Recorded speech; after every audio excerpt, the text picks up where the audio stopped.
नमस्कार,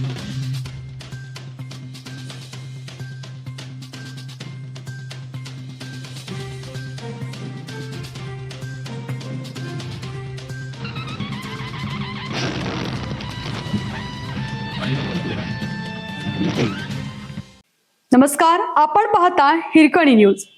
हिरकणी न्यूज प्रत्येक क्षण ताज्या घडामोडी आणि महत्त्वाच्या प्रत्येक बातमीसाठी नेहमी तत्पर. सांगली फाटा उचगाव उड्डाणपूल प्रकल्पाच्या कामाला वेग.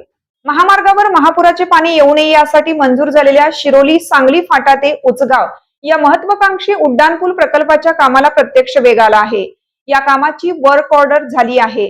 सुमारे 400 कोटी रुपये खर्चाच्या या प्रकल्पांतर्गत 3700 मीटर लांबीचा 6 पदरी उड्डाणपूल उभारण्यात येणार आहे. पिलरच्या जागांचे सर्वेक्षण व मार्किंगचे काम गेल्या महिनाभरापासून सुरू आहे.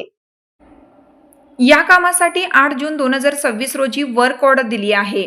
पंचगंगा नदीवरील विद्यमान पुलापेक्षा नवीन उड्डाणपूल सुमारे 18 ते 20 फूट उंचीवरून जाणार असून नदीच्या पूर्व बाजूस आणखीन एक नवीन पूलही उभारण्यात येणार आहे. जाण्या येण्यासाठी प्रत्येकी 15 मीटर रुंदीचे स्वतंत्र 2 फ्लाय ओव्हर तसेच शिरोली सांगली फाटा गांधीनगर तावडे हॉटेल परिसर आणि उचगाव येथे 7.5 मीटर रुंदीचे रॅम्प उभारले जाणार आहेत. सध्या महामार्गालगत बोर डाटा घेण्यात येत असून सुमारे 15 मीटर खोलीवर खडकाचा स्तर असल्याचे प्राथमिक निरीक्षणात आढळलं आहे. बोर डाटातील माहितीनुसार पिलरची रचना आणि बांधकाम साहित्य निश्चित केलं जाणार आहे. पावसाळ्यानंतर मुख्य पिलर उभारणीचे काम सुरू होणार असून त्यावेळी वाहतूक सेवा मार्गावरून वळवण्यात येईल.